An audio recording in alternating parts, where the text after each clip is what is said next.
Hard sports all plays. Yeah. Hard sports all plays. Hard sports all plays. 365, we making up plays. You talking the game, get you to the days. We're high in the court, the dime in the lane. Variety topics living the same. All presentation, sports information. In the airways, taking the nation. Hard sport all plays, they working your faces. Grace at the field, so tie the laces. Hard sports all plays.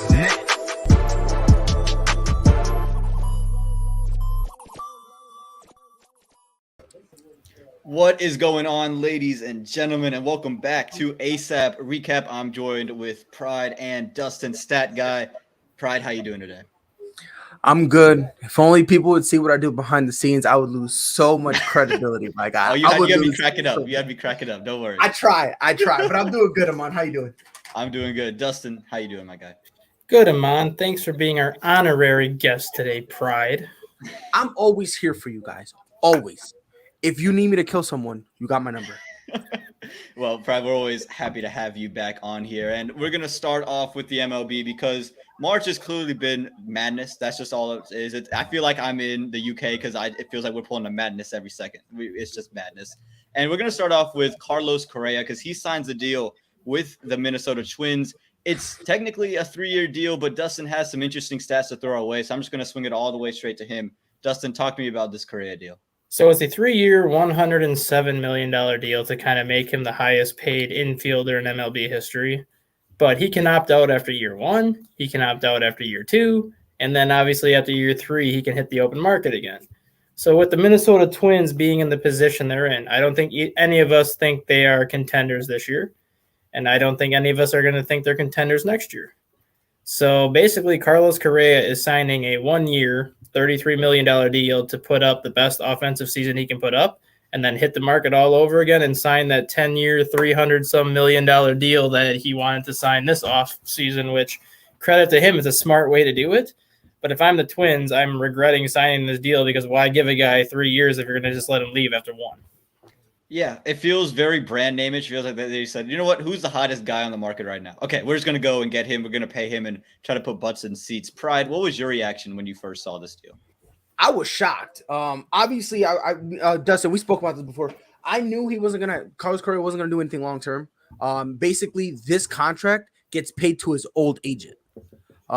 So I think Scott Boras is his agent now. He switched. Yeah, he switched. So this contract goes to his old agent.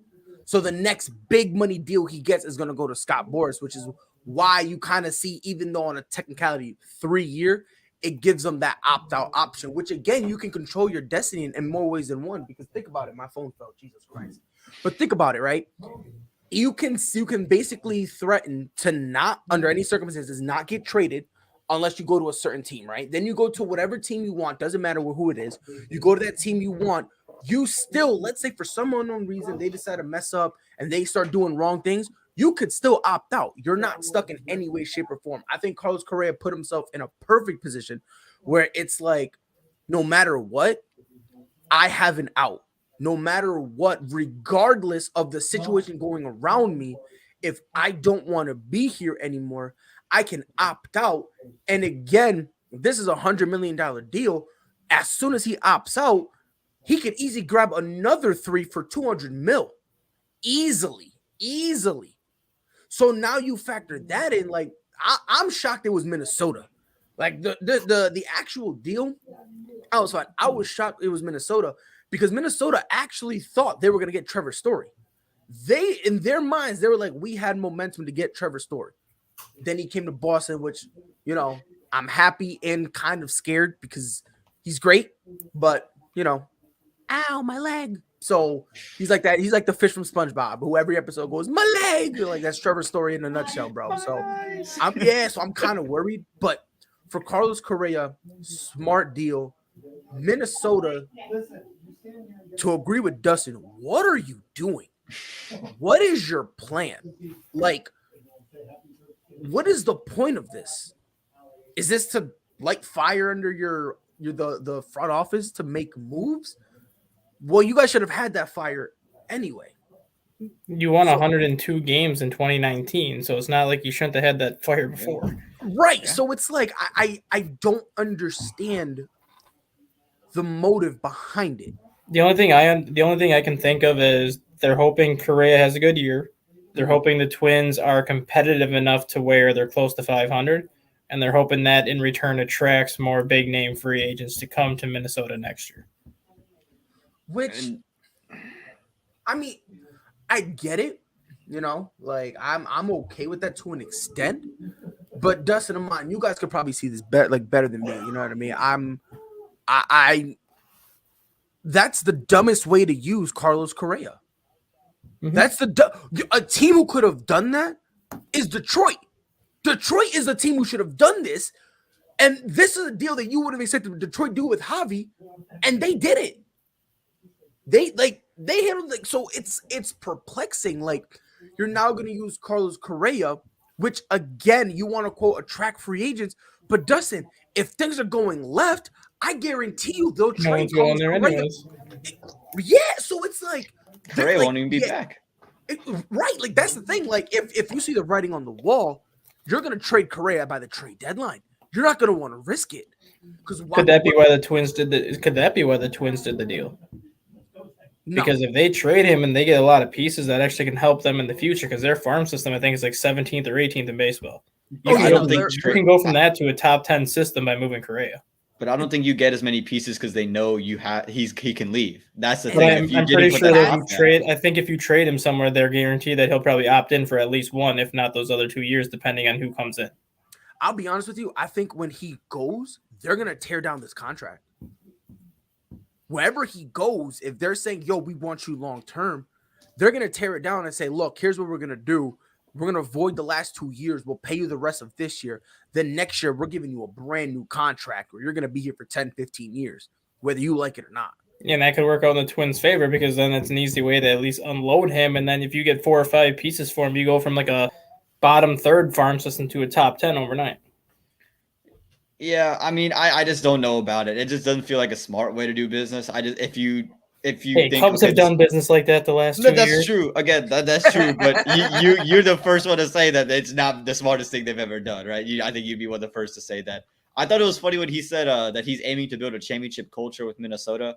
I was like, are you really trying to build championship culture with Minnesota? There's a reason you went to Minnesota, not anywhere else. You're trying to get your pay, and if you can have a great year, then say, all right, go get me some more money elsewhere. I don't see the real playoff or championship implications from Correa signing here. It just feels for a way to him to get his money.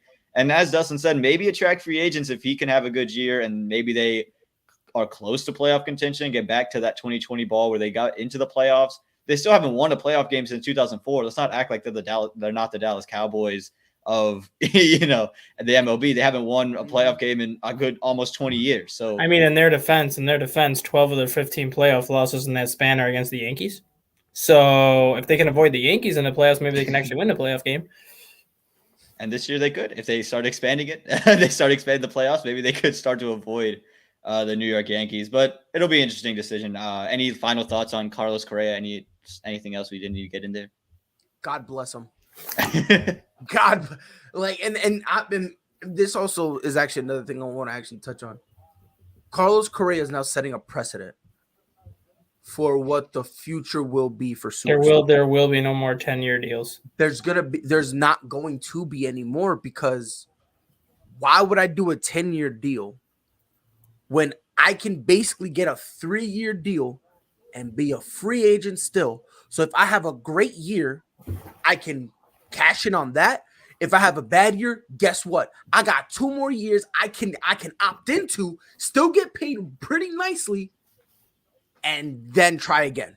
Like, I think he's beginning to set a precedent that a lot of other guys, especially these younger guys, Vladdy, Ronald Acuna Jr., Shohei, even though he's kind of young, but not really. No, he's 25. He said what? He's only 25. Yeah, but he's not as young as the other guys. Acuna's 23, 22.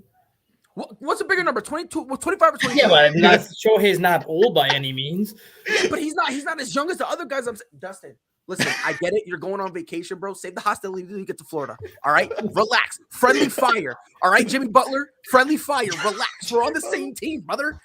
Jesus, bro. Ronald Acuna is already locked up for 10 years, though. I promise you, in 3 years he's restructuring. I promise you. Well, yeah, I think he'll restructure too. But the Braves wanted to make sure they got him locked up for what was it, 10 years at 120 million, so they don't get paid $12 million a year. No, but what I'm saying is when he restructures, there's going to be options in there. There's going to be opt-outs in there. Same thing with Vladdy when he goes up. Rafael Devers, we were heading to arbitration, but we ended up settling on a little pay bump for him for this year. That's another one. Him, same with Xander Bogaerts. These are guys who are going to start looking at and say, hold on, time out. Carlos Correa done beat the system because not only is he able to get paid, he has a cushion and he can opt out and get more money. This is going to be a precedent that Carlos Correa is setting. And to be honest, hats off to the players, bro. And imagine this. Carlos Correa was one of the most vocal guys against the owners, and he's the first one to just slap him in the face with this deal. God bless Carlos Correa, brother. Give him another trash can. I don't care this year. God bless him. He just keeps beating the owner somehow. And it's crazy how the NFL and the MLB are kind of moving oppositely. You see NFL more like long-term deals. You saw Patrick Mahomes, obviously the 10-year kind of baseballish contract, and now you see Correa getting to 3 years, and you're expected to see more of these shorter ones. So it's interesting how in MLB there's usually a longer shelf life anyway than NFL players, other than the quarterback position. So it makes a little bit more sense for that to happen. But it's still pretty interesting to see how everything's kind of running around itself. So Carlos Correa is one of the latest pieces to fall in the MLB free agency. I don't expect him to be the last one either. But NFL free agency is still running rampant. And the color that Pride is wearing right now is kind of red. So it's kind of fitting that he's wearing this color.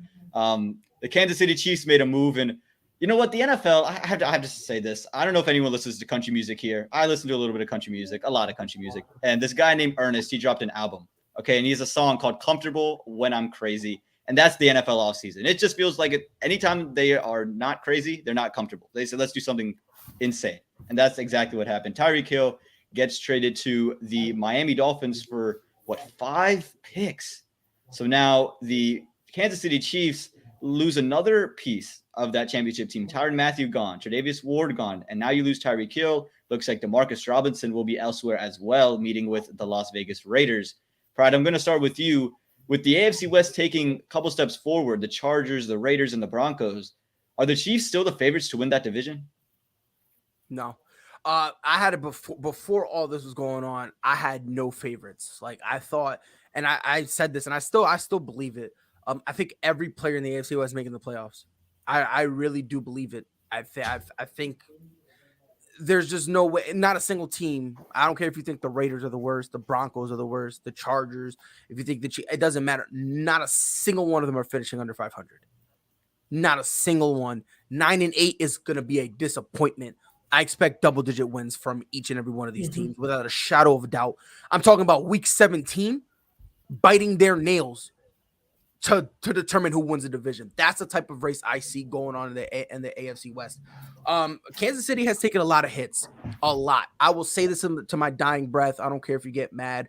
If you do, please do me a favor. Just go stop breathing, go to outer space with no helmet. I don't care. Tyreek Hill's not top 5. I don't care what anybody says. Point blank, period. Healthy, unhealthy. You ask ESPN, he's number 4. Bro, come on, bro. Like, what are we doing? And holla at ESPN, he's a great route runner. What? Do better. Anyway, I think they're gonna be fine. The Chiefs. I think obviously offensively, I think they'll be okay. It's defensively that I'm worried about. You cannot lose Honey Badger and think things are gonna be good. With Honey Badger, you guys were struggling. Because again, as great as he is, I love me, Matthew. I think he's great. I love his versatility where he can put him free, strong, and corner. I love that type of versatility from my safety. But he's only one guy. And in this division, each team has 3 options? At least two, right? Like number 1 guys you could probably right. Like, and just I'm like wide receiver wise, receiving wise, each team has 2 options. Each of them do, right? The Broncos have 2. They got Cortland Sutton and Jerry Jeudy. Jerry Jeudy. They also have Tim Patrick and KJ Hamler, so they actually got 4 options. Which, by the way, Tim Patrick, keep an eye on him. I think he's going to have a boomer of a year. And then if you go over to the Raiders, Hunter Renfrow, Darren Waller. Adams. Oh my God, Wait a minute. Didn't they just trade for somebody? Oh my God, the best receiver in the game, Devontae Adams. An actual top 5 receiver. They actually got a legitimate top 5 one, a real life one, right? So that's another team, right? And then the Chargers. Allen and Williams. And hold on, timeout, pause. This is where I put a running back because they love using Austin Eckler. I picked him up, by the way. If you're in my fantasy class, I'm calling dibs on Eckler. I will fight you for it, bro. I love this dude. And every time he's lined up, guess what? Justin Jackson, their backup, that kid is a bona fide stud. He is a stud because when Austin Eckler was down, guess who I picked up? Justin Jackson. You picked up. Right? And who gave me more points? Justin Jackson. I was so excited. But and the Chargers just got Gerald Everett as their tight end too. And by the way, I'm not even mentioning defense. So let me just throw that out the way because we can already get into the Chargers defense, who was like, oh yeah, LA the Rams did it. We can do it too. So I'm gonna go get into that, right? But defensively is what worries me the most about the Chiefs. Offensively, yeah, you lost you lost Tyreek Hill, but you have another speed guy, McCole Hardman, who can kind of do some of the same stuff. And then on top of that, you got two guys and I said this on the morning show. You got a guy who can go high, mid, and low, right? You're the if you're looking face down from the sky view of the field, right? Close to the line of scrimmage is low, about 10, 15 yards out is mid, further than that is high, right? So mid would basically be Juju. Juju Smith-Schuster would be their mid guy because he's pretty good at routes. Your low guy will be Travis Kelce. Your high guy is going to end up being what's his name? McCole Hardman, right? And now the beauty of it is while you have McCole Hardman out there, guess what? You can flip Juju and Travis Kelce. So Travis Kelce can be your mid guy. And again, Travis Kelce is their true number one receiver. So again, you're not losing Travis Kelce. You're still maintaining his type of his brand, however you want to call it, Rob Gronkowski-esque type of brand where it's like speed and power. But you still got other weapons there. My concern is defense. You're losing a lot of pieces on your already suspect defense. If you don't have just an average defense, it's going to be rough in this division. It's going to be very, very difficult. And again, they were able to pick it up at the second half of the season.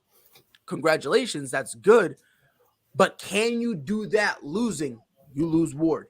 And now Matthew. Losing those two guys, I personally, Tyreek Hill and Dustin, I don't know if you're looking at it differently. Tyreek Hill leaving, that's like the last thing I'm concerned about, in all honesty.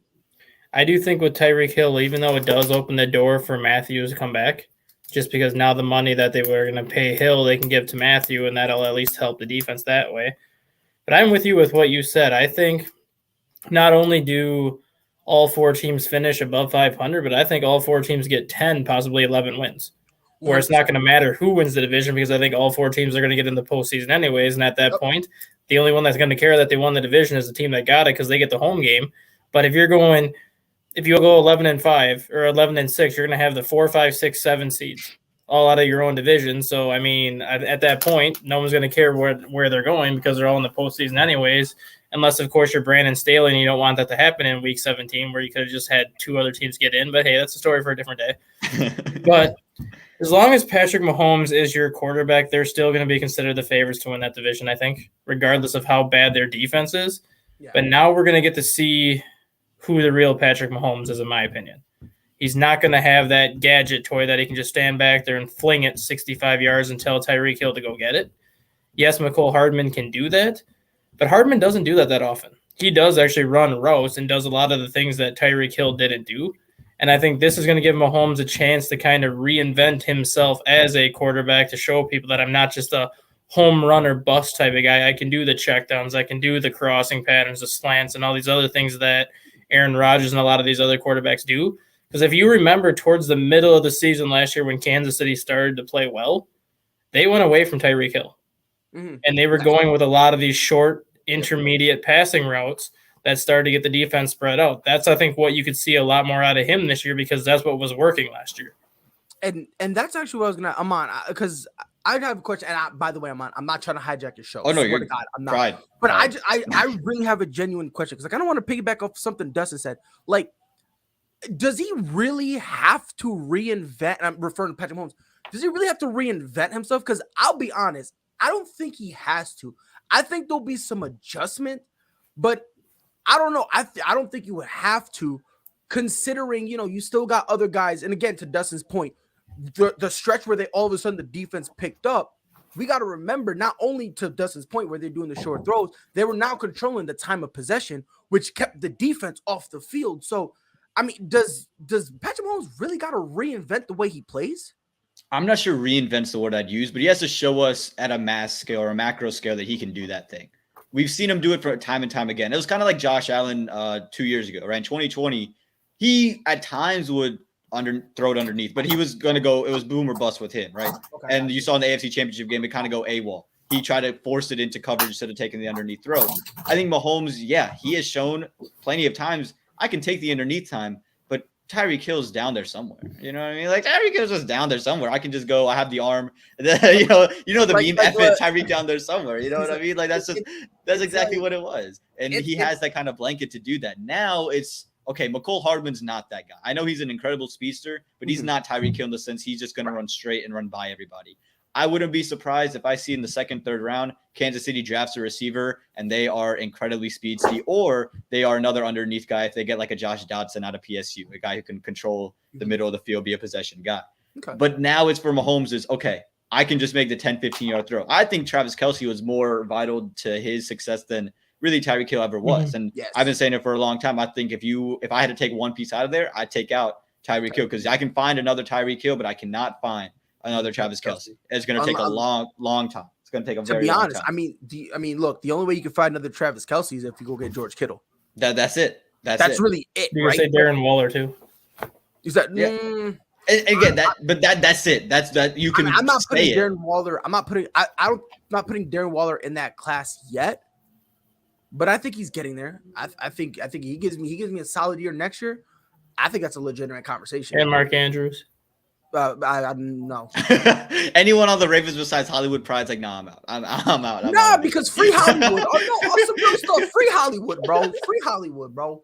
Matter of fact, Hollywood, come over here, bro. You see Lamar's tweet, his reaction tweet to when I think it was like Field Yates or something said, or someone said, is the door open now for the Chiefs to chase Hollywood? And Lamar was like, "Oh no, slow down there, Chief." Speaking of doors, did y'all hear what DK put on Twitter today? Oh yeah, I heard it gets cold. Oh, like damn. So somebody tweeted, keeping the doors open. The doors open for DK to come to Kansas City. He retweets and he says, "Nah, I heard it's cold over there." I was like, "Yo, you're mad and mature." I was like, "No." My man said, "No, make sure you close the door. I heard it gets cold." That's what he said. He said, "Don't get cold." It was incredible. But I will say this regarding Tyreek Hill. I think Miami right now is in a very awkward position. I don't think they're in an awkward position at all. I do, but because there's no more excuses for Tua Tagovailoa. But that's the thing. Are they ready to see if they want to find out if he's that guy? New coach, new offensive coordinator. I don't think they have much to lose at this point. Okay, we said the same thing about the Giants. We said the same exact thing, that they got to open up the playbook for Daniel Jones, because you need to see what this guy is. So that way, when it's time for you to cash in or cash out, you can either A, say, all right, Tua, we're rocking with you, or you have another year or two. So that way you can draft a quarterback and you can get his replacement ready. Like, let's be honest. They coddled Tua too much. Way too much. And I'm a Tua guy. Tua Tagovailoa. Tua winning the MVP. Y'all was there for the whole shenanigans I was spitting out for Tua, right? Y'all was there. So it's like at some point, you need to be able to look at him and say, all right, Tua, look, you got Jalen Waddle, Devontae Parker. Now we're giving you Tyreek Hill. We're opening up the playbook. We're gonna see what's happening with you. I don't think it matters how Tyreek Hill looks. I don't think it matters. I don't think it matters really how Patrick Mahomes looks. I think right now the person with the biggest question mark and who will suffer the biggest impact is Tua Tagovailoa. Because think about it. If Tyreek Hill has a bad year, who cares? Right? It's going to be the excuse. First year, right? Patrick Mahomes has an off year. First year without Tyreek Hill, it's an adjustment, right? Everyone has an excuse except for Tua. So that's kind of why I'm saying Miami's now in an awkward situation where it's like, you got to commit. Let's figure out what we got with this kid, or continue to coddle him. And if we're gonna continue to coddle him, I think at some point you're just gonna have to move on. That's what the Giants are doing. They realize we spent too much time coddling Daniel Jones, and we can't keep him no more. New England let Jalen Hurts play, and now they're like, you know what? We got something with this kid. I think this is the year for You mean Philadelphia man let Jalen Hurts? What I said. You said New England let Jalen Hurts rock. I was like, I know he's an Alabama guy, but that's not the right. At one time, Alabama Young quarterback. Pride. At one time, by the way, I don't know if I told you, I'm calling myself Young Pride. Young Pride, Young Philly. Yo, he inspired me, bro. I just saw one of his videos, don't bro. Chat to me. He's like, don't chat to me. Allow it. So great guy. But like, I think right now, Tua has like the biggest microscope on him, because to Dustin's point, you have no excuses. But Miami's just got to open up that playbook, let the kid play, and let's see what we got with him. So that way, if you're not with Tua anymore, you at least have time where you can look for a replacement instead of kind of just being stuck with him. You know what I mean? Yeah, in my opinion, Tua is on a 6-week leash. In my opinion, just because Buffalo's still the cream of that division for at least another year. New England's going to be solid and probably better. Miami missed the playoffs by 1 game last year, despite starting 1-6. There is a quarterback named Baker Mayfield that is probably going to be looking for a home all season long. Let's just say if Miami gets off to a 2-4 start, 3-3 start, or whatever, and Tua is struggling, expect them to make a call to Baker and get Baker in for the rest of this season, see what he can do, and then maybe give him like a 2-year deal after that to figure out if you want to stick with Baker long term. Because the biggest adjustment that Tyreek Hill is going to have to make this year is a quarterback that can't throw more than 52 yards. He doesn't have Patrick Mahomes that can fling at 70 yards where Tyreek Hill can keep running and get to it. Hill's going to have to stop and wait for Tua's ball to get to him. He's not going to be able to just do all these vertical fly patterns anymore. And I think that's going to hurt Hill a lot more than losing Hill's going to hurt Mahomes. So I think right now Tua is on basically a 2-month leash in Miami where if he doesn't start to show signs of improvement, I think they either go with Teddy and try to ride it out just for the rest of that year, or they try to make that trade for Baker and then bring Baker in for an additional year or 2 after that. Dustin, this is the last time I'm telling you what questions I'm asking. You stole my whole line. I was going to ask, okay, do you think they should call Baker? And my man goes, expect them to call Baker. Dustin, come on, man. What are you doing here? All right, go on vacation and enjoy Florida. Nah, you ruined all my fun here. No, in all honesty. I think they would give Baker a call if Tua doesn't play well. I like Teddy Bridgewater. Is it Teddy or Tyrod Taylor? It's Teddy Bridgewater. Teddy, right? Okay, yeah. So I like Teddy Bridgewater. He's solid. Again, he's very limited arm strength. And if you wanted to give Baker a call, you could always do that. So that's definitely a thing they would consider. I think Tua can work. There's still something there about the kid. I still think he can work. But again, if I'm Miami, I'm not waiting to coddle this kid. I'm saying, you know what? Go. You're gonna play quarterback in the NFL. It's time. You've been in here. Your understudy Mac Jones is doing something. The guy who took over and Jalen Hurts is doing something. Go show us what you can do. Just play. And if you don't work, you know what? I'll sit at number 1 and I'll either take the Alabama quarterback Bryce Young. I'll take the Ohio State quarterback CJ Stroud. Whoever's coming out, I'll take that guy. But I need to know what you are right now. I can't wait another year. I will say this though. The offense that Miami has right now is basically a carbon copy of what Tua had at Alabama. Yes. Mike Gesicki is his Irv Smith. Yep. Tyreek Hill is his Devontae Smith. Waddle is Waddle, and then Devontae Parker is his Jerry Jeudy. Well, I was about to say, who's Jalen Waddle? I know that. No, he's his Waddle. I don't know. I remember the first time I saw Jalen Waddle get a touchdown. He did the penguin, and I was like, I'm embarrassed of this, but I was like, what are you doing? What are you, a penguin? I was like, do better. 3 weeks in, I was like, he's waddling. And I didn't even make the connection until they actually said it on the announcer. He's like, and Jalen Waddle with the waddle, and I was like, time out. Whoa. I started looking back through like some of the older games, like week 1 and week 2. And I was like, bless his heart. I'm like, bless his heart. I'm like, Pride was with it after that. I said, all right, now you're clever. After that, I was like, you're my GOAT. By the way. Why would they get Baker? I mean, Cam Newton is a way better option than Baker. Did you see Cam Newton play in New England and Carolina? Yeah, that should answer your own question. I'm just gonna say one thing. I'm just gonna say one thing right here. The problem that people are having when it comes to Cam Newton is the same problem people have with Russell Westbrook.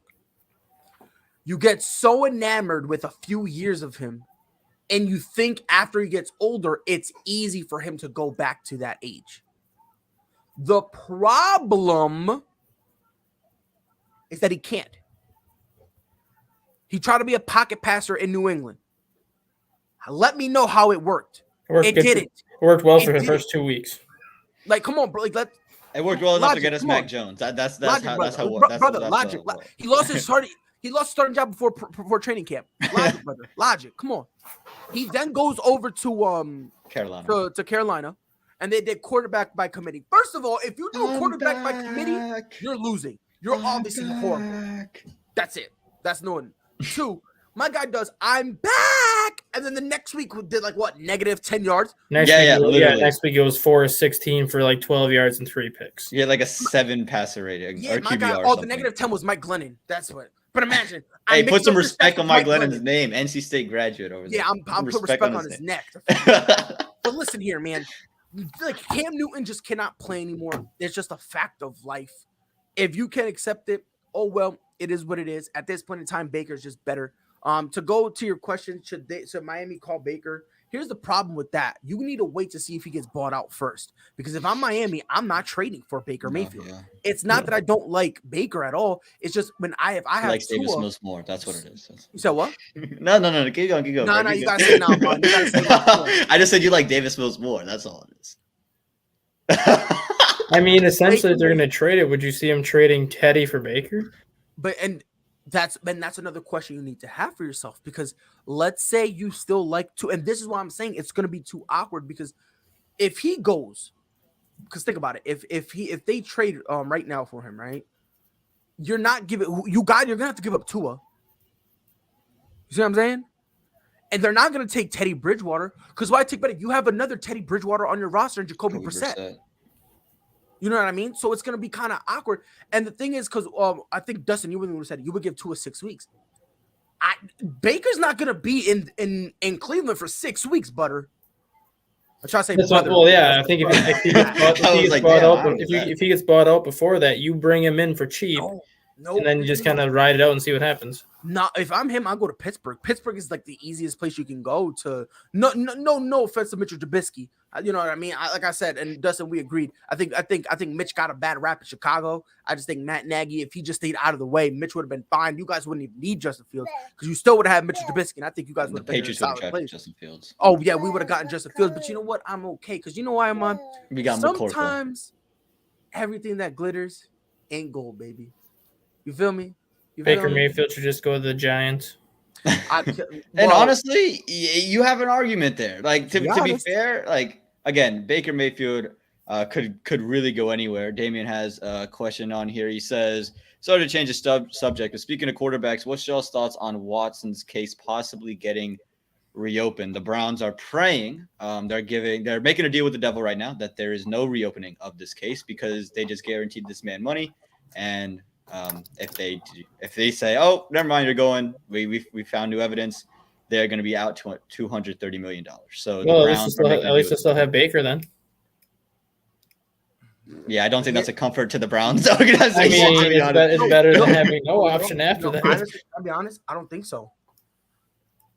I think Baker's out, because remember, Deshaun originally didn't want to go to the Browns. It took them blowing up his phone on his representative side to get a second meeting, where they then told them, we'll give you a pay raise. Now look at what we can do. Before they had that meeting, remember, Baker said, I'm done. I want out. If y'all don't want me, then it is what it is. Yeah. That's kind of what triggered them to kind of basically have to go back to Deshaun and in essence beg him, because they knew they're going to have to get rid of Baker. They had no choice. So I think Baker. If I'm Baker, bro, I'd be like, oh, y'all want me now? Give me the $230 million. Yeah, it's like give me $230 million. I'm be like, yo, I'm immature. You're right, I'm immature. And guess what? I sit down as soon as that one of the first press conferences, they'd be like, I'm just here so I don't get fined. You're gonna quote the great Marshawn Lynch. We're gonna listen, Baker. If you need help being petty, hit your boy up. I'm the pettiest mofo in the world, bro. I'm gonna stab you, bro. I'm petty. You see what I'm saying? State Farm wouldn't have let Watson do what he did, bro. They weird over there though. They weird. Well, we moved from one immature quarterback to a mature quarterback. How about Matt Ryan? He gets moved from the Atlanta Falcons for a 3rd-round pick, heads to the Indianapolis Colts. So I believe that's 5 starters in 5 years for Indy, dating all the way back to Andrew Luck, Jacoby Brissett, Phillip Rivers, Carson Wentz, and now you see Matt Ryan taking the reins and taking the number 2. Michael Pittman doesn't have to give up 11 this year. Wasn't going to last year anyway.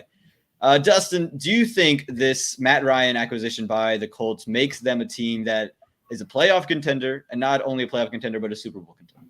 Super Bowl contender, no. Playoff contender, yes, because you could argue that Wentz and Ryan are similar quarterbacks. It's just that Wentz is more mobile and doesn't make as many mistakes as Matt Ryan makes. I'm honestly surprised the Falcons only got a 3rd-round pick for him and didn't get at least 1 or 2 more picks. That kind of shows you what the league thinks of Matt Ryan in terms of a trade chip. But Matt Ryan is still a very solid quarterback. He's not a top 10 quarterback like he once was those first couple of years when he was in the league when he won the MVP, but I'd still put him as a top 15 quarterback at this point with the right system.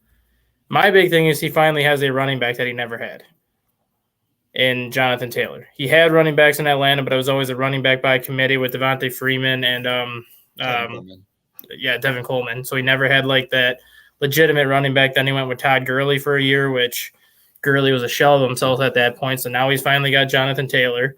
When he was in Atlanta, he had Mohamed Sanu, Julio Jones, and Ridley. 3 legitimate receivers. He's going to Indy where he's got 3 receivers if they're healthy, but they're not number ones. But my big thing is, will Julio Jones be tempted to go to Indy to be back with Matt Ryan? And if Julio Jones does go to Indy, and if Julio Jones can stay healthy in Indy, that could be maybe a situation where if Ryan plays well, then you're looking at a team that could be a Super Bowl contender because they have a good offensive line, they have a good running back, they have a good defense, and now they have that quarterback that they kind of needed last year at the end of the season when they didn't have it. Yeah, Dustin, you've been spending too much time with me because I was going to ask Pride. Do you think they should go after Julio Jones? My guy Dustin just likes taking my questions. I didn't even tell him this time. Pride, I'm going to let you go, but Matt Ryan equals Ryan Tannehill both suck. Damian, that is not your greatest take. I'm going to be honest with you. Matt Ryan, I think, is still. Has he ever had a good take?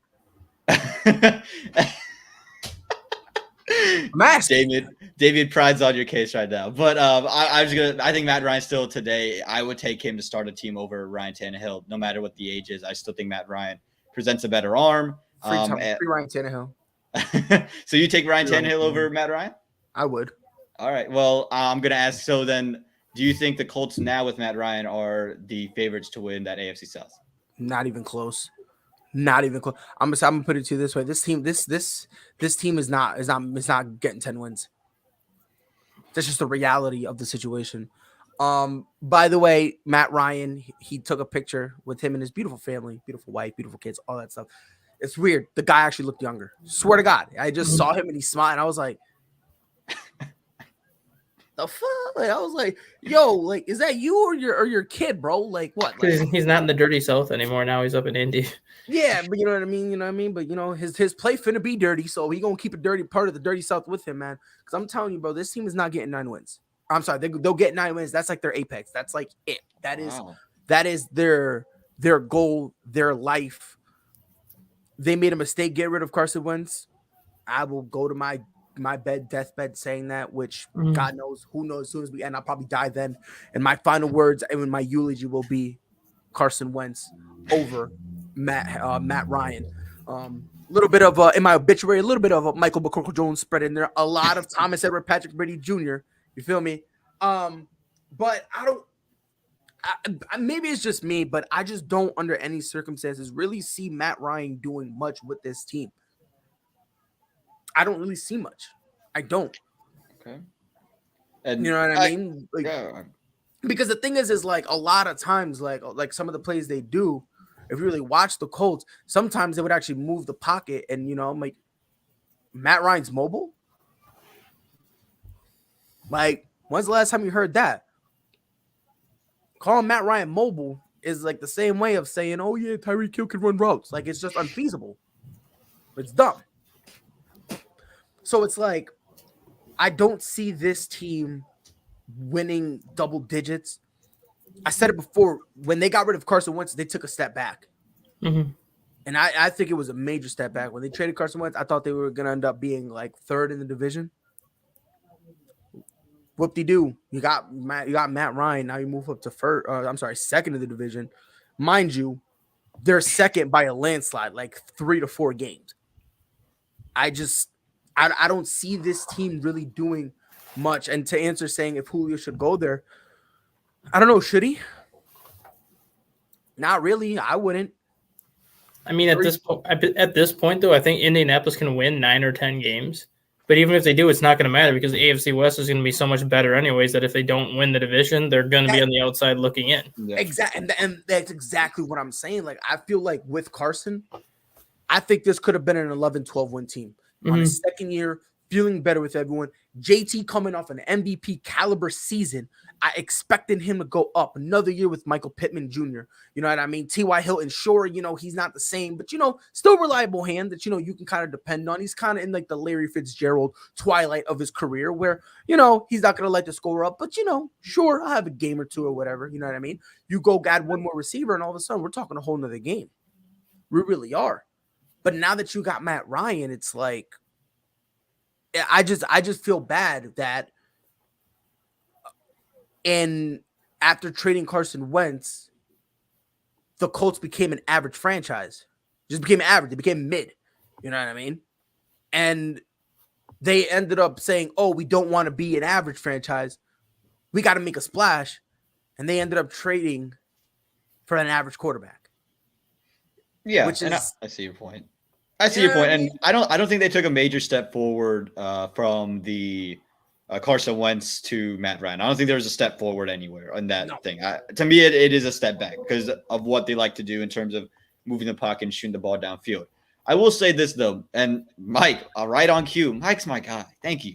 He had over 4,800 yards, and it was only with Pitts out there. There was no Calvin Ridley last year, and he can still put up numbers. And I think when but look, can I just piggyback off that though? Sure. You're right. It was, he threw 48,000 yards.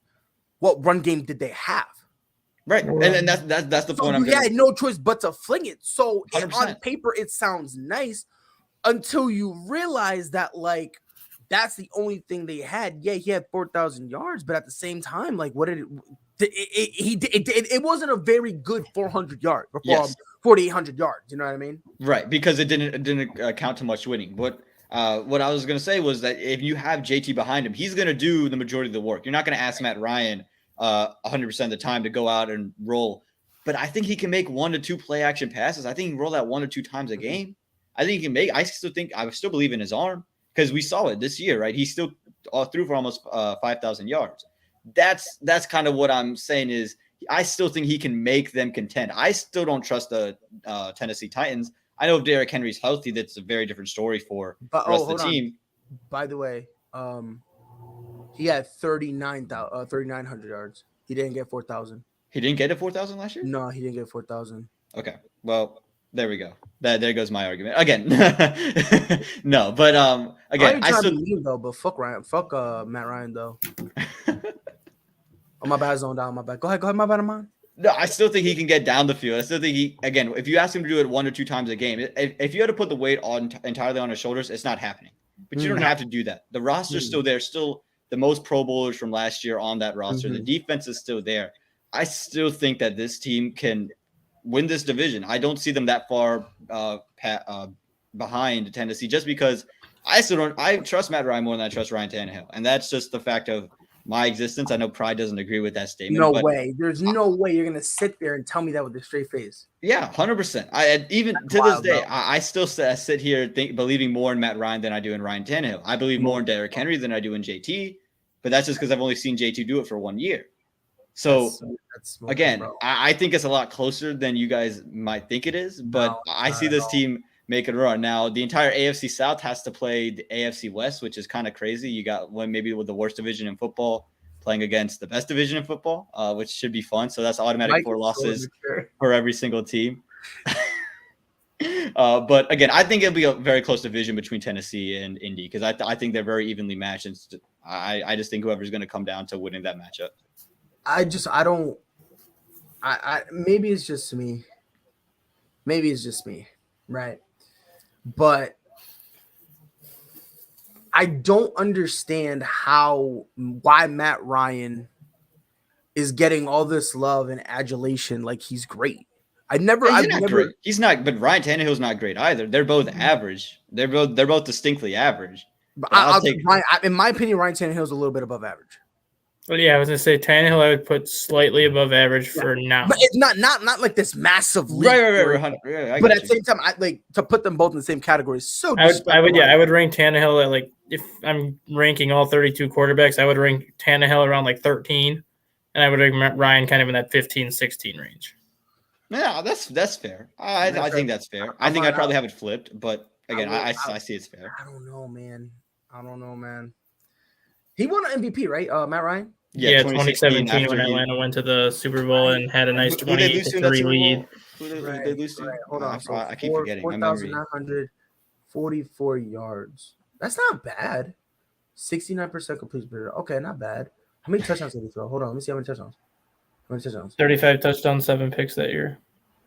Stat guy coming with it. Jeez, Dustin, so quick. Hold on. 38 touchdowns and 7 interceptions. I've got that voice like he has Ryan Tannehill's stats put up right here, and he's about just start. No, I'm just really curious. I'm like maybe it's just me. I'm what people call a casual, right? I've never been good at football. Here, if I give you Matt Ryan's career numbers and you didn't know who Matt Ryan was, would you consider this a borderline Hall of Fame career? No, it's not Hall of Fame career. I'm just saying, if you were a casual fan, he's got 59,735 yards passing. There's only 5 quarterbacks in NFL history that have 60,000 yards, which he will do this year. 367 touchdowns, so he's got a shot at 400 touchdowns this year, and 170 interceptions. That's borderline Hall of Fame when you look at the people in front of them that have those kind of numbers that are going to get into the Hall of Fame. The numbers will tell you that, but the context behind the numbers tell you that. No, that's what I'm saying. Yeah, that's what I'm saying. If you didn't know who he was and somebody just gave you those numbers. A casual fan who thinks Tyreek Hill is top 5. If I was that guy, then I'd say Matt Ryan. Matt Ryan's top 10. Matt Ryan's top 10. Real quick. I've been genuinely curious about this. Again, I don't mean to, take over this show or whatever. I just been curious because a lot of people say, "Oh my God, Ryan Tannehill, he's a bummer, whatever." All this garbage in the NFL. What did you say? I think you froze out. My bad. Justin Herbert. What has he done in the NFL? Nothing yet. Does that mean he's garbage? Heck no. Okay. Even though he made it to the Super Bowl, Joe Burrow, did he win it? No. Did he win an MVP? No. Did he? So is he good? Yeah. Do better. Do better. Damien, he's gonna come after you all day long. That's just because it's just laziness. It's just laziness. Like, oh my God, what has he done? So by your logic, then Brian Scalabrini's goated because he got a couple chips. Hey, don't be hating on the red-haired man. On, I love Brian Scalabrine. That's our C's, bro. What are we doing? No, that's my boy. But that's why I feel like that's my boy, bro. Every time I listen to Celtics game, his voice makes me feel safe. It doesn't matter if we're getting smacked or for winning. Hey, we win it. We haven't lost in a while, bro. Like 9-1 in the month of March. What's that? What's that? I've never heard of her. How many letters are in the alphabet again? I believe there's 25. Because I don't take. There's legitimately 25. Because I don't take Noels. So yes, sir. Yes, sir. Put him on with the dunk. Let's go, man. Let's go. Completely unplanned. Let's get it, man. Let's go. All right. Well, we got one last topic to get into today, and we are cutting it a little close in terms of when these games are going to happen. They happen at awkward times. 09. There's going to be 9s at the end of all of it. We got the Sweet 16 coming up. It'd be perfect if we had 9 Sweet 16 games. So we have 8 matchups that we're going to go ahead and real quick. Yes. Real quick. Marquez Valdez-Scantling is signing a 3-year, $30 million deal worth up to $36 million with the Kansas City Chiefs. Wow. There's your Tyreek Hill replacement right there. Didn't you say this the day the trade happened? I said this yesterday on the morning show. What did I say, Pride? And you can back me up on this. Yeah, he said Marquez Valdez-Scantling. The Chiefs go and get Marquez Valdez-Scantling to take care of the deep threat that Hill did. They draft Chris Olave as kind of their do-everything receiver that Byron Pringle did, and then they can potentially trade for Christian McCaffrey and make that offense more diverse. All that to not have a defense. Well, they can get now Honey Badger because of the money they saved on Tyreek Hill. Well, yeah, it'd be interesting to see what they do from here. They got a piece back. We're gonna keep it in college basketball. All right, guys. So the matchups going on, they're all happening at 9, your hour, and then 9 at the end of whatever time you have. So 7:09, 9:39, whatever it is, that's on the Eastern Coast. And when Dustin kept telling us 6:09, I got a little scared. I thought I couldn't read for a second. Is there any game, and Pride, I'm gonna start with you, that you just feel an upset coming? I know you got, it's like 4 Arkansas against 1 Gonzaga, not too many big time in terms of where the seedings are. Michigan at 11, St. Peter's at 15. Is there any upset that you have happening in the Sweet 16? Honestly, I think St. Peter's beats Purdue. Oh, St. Peter's is just playing with like house money. Yeah. And you can tell it based on the way they're playing. They literally go, they're like, look, we're gonna lose anyway, so we might as well just hoop. That's the vibe I'm getting from them.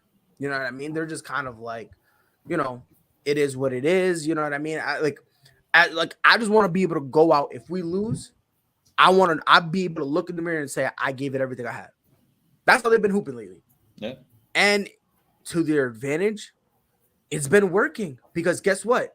Every 50-50 ball, who ends up with it magically every single time? They just St. Peter's. It's almost to the point where I'm convinced the NCAA tourney is rigged. That's how weird it is, bro, because they always go. They're always there. The possession arrow is always pointing to St. Peter's. I've never seen it point anywhere else. Every single time.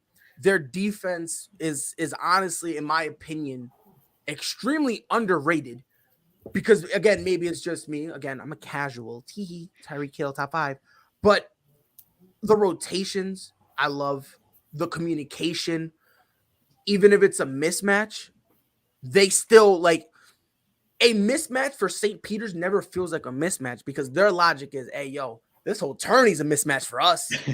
This whole tournament's a mismatch for us. They like Loyola Chicago. Like, real talk. They playing like Loyola Chicago did when they made their run. Last year, right? Like, that's really what it is. Like, this is what this reminds me. And I think St. Peter's has, frankly, enough talent where you can actually say, yeah, they're 15th, but this is a solid team. Look, they beat Kentucky, which, wow, right? Wow. That's the then word. they follow it up. By the way, I hated them. I hated St. Peter's for like 2 full minutes. Swear to God. Because they beat Murray State. And me and Dustin. I'm right. I had them in the Final Four. I had them in the Final Four. Swear to God. True story. It's 3 for 3 over here, and they I had them in the Final Four. Swear to God. We ended up getting pooed on. But yeah, they beat them 70-60, right? And now against Purdue, I will say it's going to be a little harder because now the expectation is there. Now people are saying, all right, look, we can't take St. Peter's. We can't take them lightly. You know what I mean? You can say maybe them beating Kentucky was a fluke. Maybe you can say it was a fluke and just shrug your shoulders and say whatever. But doing that and then doing what you did to Murray State, which a lot of people thought highly of Murray State, for them to look, and I understand what people are saying, it was 70-60. If you watch the game, it was not that close. Not 76. It was not 70-60. It was not that close. If you really watch that game, it was not close at all. By the half, Murray State looked just utterly destroyed. Utterly, completely destroyed. They were just like mentally out of it, physically, emotionally, whatever you want to call it. So I think St. Peter's, that's one you definitely need to watch out for. Another one, am I allowed to give 2?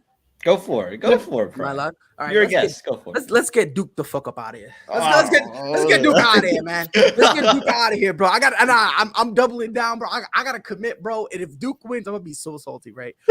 I just want Coach K to just be standing there like crying and whatnot. I want one player to actually go up to him. We got a next year coach. Oh, like I just want one. Pride. The last time you did something like this, Chattanooga got bounced by Illinois. So I just want to throw that out there. Listen, Chattanooga did their job until the end of the game, losing by 1. All right, Dustin, you got an upset. Well, you always got upsets. Which upset you got this weekend? I realistically think any one of these teams could win. the next 4 games, just because the tournament, to me, no matter who the seed is, it seems very balanced. And I look at tonight, I mean, Michigan Villanova, you would think that an 11-2 would be an upset, but Michigan already scored 2 upsets. So if they knock off Villanova, would that be considered another one? Probably not. Houston can upset Arizona. Texas Tech can beat Duke, but a 2-3 I don't consider an upset. Arkansas can upset Gonzaga because Gonzaga really did not look that good against Memphis last weekend. So, I mean, you have that going for them. And then you go even to tomorrow's games. St. Peter and Purdue, I mean, yes, that would be the biggest upset of the weekend, but I think Purdue wins that. Kansas Providence is a 1-4. That could be either or. 11-10, Miami and Iowa State. I mean, Miami's looked really good in the tournament, so I guess you could say that's an upset. But the one game that I'm looking at is North Carolina and UCLA as that 8-4, mainly because if you look at the tournament field and if you look at all 64 teams that have been in this tournament, North Carolina looks the best, and it's not even close. It is not even close. Like, they absolutely, utterly destroyed Marquette. Oh, my God. Utterly destroyed Marquette. God. Then they go and utterly kick the ever-living crap out of Baylor for basically 30 minutes until that one guy got thrown out of the game, and after he got thrown out of the game changed. But North Carolina was still able to recover and still pulled it out.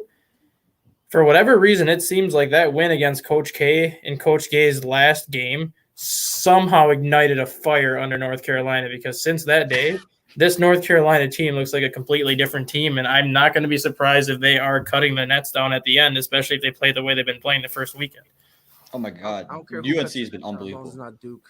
I don't care. UNC is unbelievable. I have a bunch of UNC friends, and we're in a group chat, and, like, they texted me after the Marquette win. They're like, now I have faith that we'll lose close to Baylor. Like, that was how much faith they had that they weren't going to beat Baylor. They were like, now I have faith that we'll lose close to Baylor.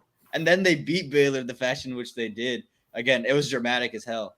North Carolina's looked really good. They've looked like, if you're going to look at the games in the tournament, they have played probably the best 2 games out of anybody here. St. Peter's might be a close second. I think Miami would be second because Miami they beat Auburn. Too. I was surprised the way they beat Auburn too. That ruined my bracket altogether. But the game that I would say, I have Arkansas beating Gonzaga. I think Gonzaga's style, just slowing the game down, I think it's just going to wear down what Gonzaga does, because they really do a lot in transition. They're able to stop teams. I got Zags by double digits just to piss you off, man. I know you do, Prod. I expect nothing less. But I just think they can slow the game down. I don't think it's going to be one of these high-scoring affairs that Gonzaga has gotten into the past couple of days. And I just think that what Arkansas can do, slowing it down, keeping the transition game from getting going, keeping the turnovers down, I think they can beat Gonzaga here. And this would be a huge upset, because I know a lot of people right now who think Gonzaga have played the best in the tournament. Mm-hmm. I mean, look, my thing when it comes to this tourney, which has been more unique than other tourneys before, because somehow, any louder? Right on, kid. Yeah, somehow Iowa State and Miami, God bless them. God bless them. But honestly, UNC, I don't know how the odds have it. They got to be the favorites. Not only over UCLA, not only over UCLA, but I'm talking about in general. They better be one of the top favorites. Gonzaga, they smacking Arkansas easily by double digits. You know, I think Villanova drops a close one to Michigan. I just don't like Villanova. I don't know why. I don't know where this anger. I think you know what I think it was. I think it's Charlie Villanueva. I don't know if y'all remember that old guy from the NBA. He used to always try to talk shit to KG, and I was like, "Yo, I hate him. I don't like him." Yeah, I think that's why I don't like Villanova. Oh my God! Now I picked up what you're saying. I was like, "What are you talking about?" Yeah, bro. And then I remember one time. Yeah, I remember one time he said Charlie looks like a kid, like a kid with cancer. I was like, "Whoa!" Don't lie. You loved him when he was up at UConn. Well, to an extent. You know, I tolerated him, and then he kind of was just. Oh, by the way, Damian, how's Chicago? Oh, as I was saying, before I was so rudely interrupted. I got Texas Tech over Duke again. I just want this whole thing with Duke to just end in tears and just sad depression. I hope they make the finals. I hope they win the championship game, lose by 30, and Coach K just has to cry there and watch someone else cut the thing down. Oh my God. I got Arizona over Houston, St. Peter's over Purdue. Kansas over Providence, UCLA, UNC over UCLA, and then Iowa State versus Miami. Who cares? Frankly, in all honesty, I mean, I don't even care. Like this is, I mean, this well, is just sacrificial. that game guarantees you that there's at least going to be one double-digit seed in the Elite Eight. Yeah, but who cares? I mean, like honestly, do you guys watch UFC at all? No. For anyone who watches it, this is basically like when I think Conor was supposed to fight for the title and the champ got hurt, so they just threw him Seaver. They gave him Seaver just fight him, just do something for now. This is all it is. It's just cannon fodder. This is just kind of like an extra bye week. And it is extra bye week. Well, you talk about the betting odds. Here's the top 3 in the betting odds. Gonzaga at number 1 at plus 230. Okay. You got Kansas at 2 at plus 525, and you got Arizona at 3 at plus 600. Where's UNC? They're not in the top 3. They are. God, an ad just popped up on my phone. Mark Zuckerberg, what are you doing? You have UNC is not even close to the top 5. They're at plus 2,800. They're below Duke, UCLA, Villanova, Texas Tech, Purdue, Houston, and then the 3 I named earlier. So they're under UCLA? They're under UCLA, Duke, Villanova, Texas Tech, Purdue, Houston. So if you want to make some money, maybe North Carolina, you might just put it down a couple on. If you look at the betting odds, though, it's because North Carolina is an 8 seed. All the teams ahead of them are 5 seeds or lower. Yes. So yeah, that's why it is the way it is. Oh, okay. They don't go based off of how you've played in a tournament. Providence is at plus 7,500, and they're number 4. So wait, hold on. No, didn't you say Texas Tech was 3? Texas Tech's a 3 seed, yeah. No. What was the top 3 again? What was the top 3? Top 3 was Kansas, Arizona, and Kansas, Arizona, and Gonzaga. And Gonzaga. Yes. Who was 4th? Houston. That makes no sense because Villanova's a 2nd seed. Yeah. Don't do drugs, kids. Don't do drugs. I don't know how it all works, but no one knows how March Madness works. To be fair, no one knows how March Madness works. I think at some point they just throw out random things because there's just no time. There's no time. Honestly, this is probably the most right thing there is. Like, because what we say, obviously, we all thought that Murray State was going to be a Final Four team. We thought Chattanooga was going to make some noise. Something crazy happened. People had Kentucky in the Final Four, and St. Peter said, "You know what? What if I just mess that up for you?" They just became Twitter. They said, "What?" They just became Twitter. What if I just mess it up for you? What if I just mess it up for you? Expose your own news. Brett Favre yourself. All right. Well, guys, I've had a blast. I hope you guys have had a blast as well. Thank you so much for everyone who's been tuning in and commenting. We appreciate you guys. We know it's not Friday. Dustin, he's got to get on vacation. He's a party guy. He's a week late on spring break, so he's got to get down there to Florida. Pride, you got any last words for the people? Tyreek Hill, top 5. Let's get it. Dustin, before you go to Florida, what do you got? I'll miss you guys when I'm on vacation, but thanks for filling in for me next week, Pride. Yes, sir. All right. Well, this has been ASAP Recap Special Thursday edition, and we'll see you later.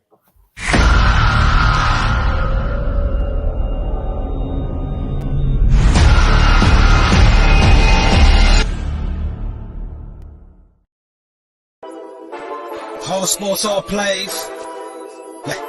All sports, all plays. All sports, all plays. 365, we making a plays. You talking the game, get you to the days. We're out in the court, the dime in the lane. Variety, topics, living the same. All presentation, sports information. In the airways, taking the nation. All sport, all plays, like working your faces. Grace at the field, so tie the laces. All sports, all plays.